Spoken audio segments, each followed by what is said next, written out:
Hey everyone, I'm Josh, and this is Josh Wright Piano TV. Today's episode is about increasing the limits of your scale speed.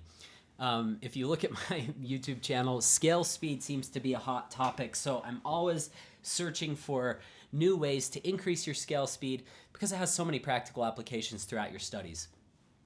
I have actually been learning more about scale speed than probably I have in a very long time from two students. One of them has taken from me for 2 years. His name's Mitchell, great student, and also a lady who I'm relaying a lot of the information Mitchell shared with me.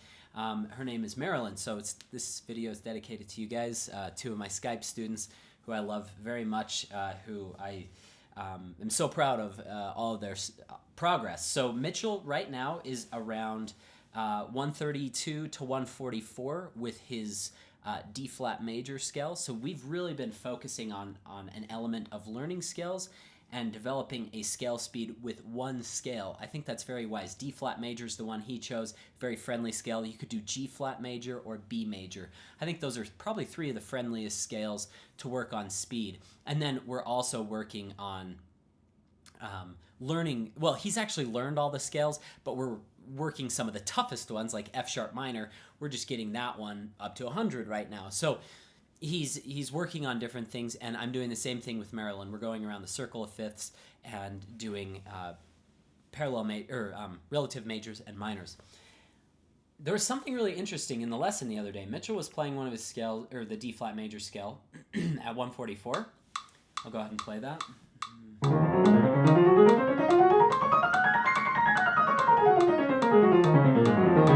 And he was noticing just like a little bit of getting off, just a little bit. So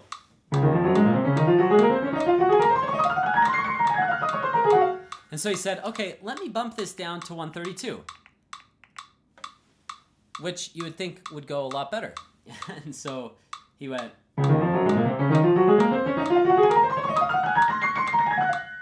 okay, let me go down to 120.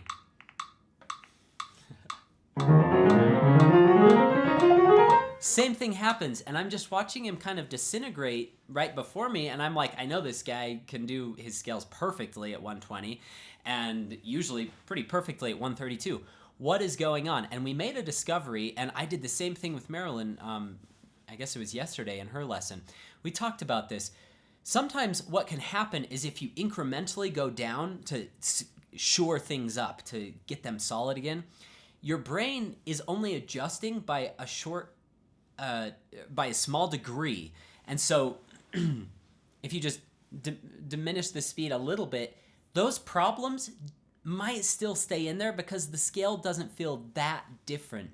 You need to revolutionize the way it feels. So with Mitchell, I said, go down to 80. Of course, he got it his first try. I said, then go back up to 132. Played it perfectly. And it was amazing to see that. I did the same thing with Marilyn, and it worked. So, 2 for 2 in the last week, so we've got 100% odds in our favor right now. I know the testing pool is quite small, but I actually do that a lot myself. My pre-concert routine, if any of you are wondering, I know I've done a YouTube video on this at some point. I don't remember which one it is, but I have a 3-step method, and I have experimented with so many different ways. Not practicing the day of the performance, practicing a ton the day of the performance, practicing different ways the day of the performance. I do practice on the day of the performance, and I actually kind of like to practice a lot. That's just my personality. A lot of people think that it clutters their mind to practice a lot, and they don't like that. So whatever you want to do is fine. But I have a 3-step method. I do high fingers, all loud through the whole piece. Why would I do that? So if I'm playing like Chopin 4th movement of the B minor sonata, I don't know why this came to mind, but haven't played it for a few years, but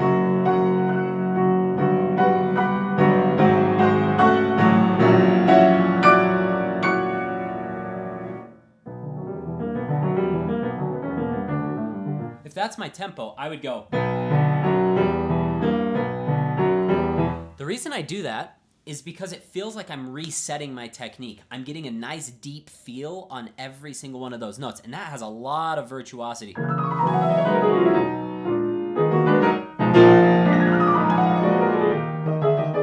And it moves in that. And so going to those opposite extremes. Step number 2 is I will play super slow again, but with lots of dynamic extremes.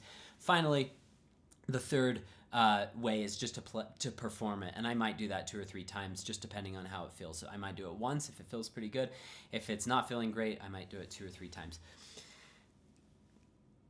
That method reflects this method that I'm teaching you guys today, and that I discovered this last week with Mitchell and Marilyn, because what it does is it completely gets you out of the grind of speeding up. So and we get caught in these mental traps when we're in that grind.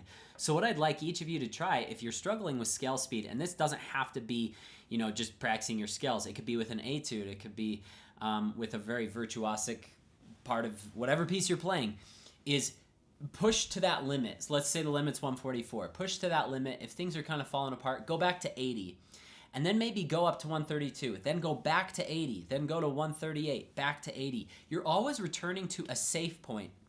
It's kind of like you're training for a marathon, okay? So you start at home, you go 1 mile and come back. And then you go 2 miles and then you come back. So each day you're returning back, but each day you get a little bit stronger. That 80 kind of is like your home base, or maybe it's 60, maybe it's 40. I don't know where you're at, but this can really help that oscillating.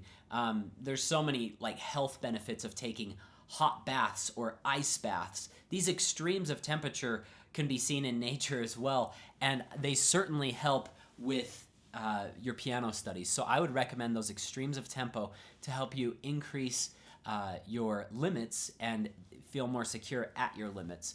I hope this has been helpful. I will link, if you can remember to subscribe up here, I'll put a button up here. Here is a link to all of my lessons on my website. And if you want to keep watching, I've listed some more videos over here. Thanks for joining me today. Have a great week.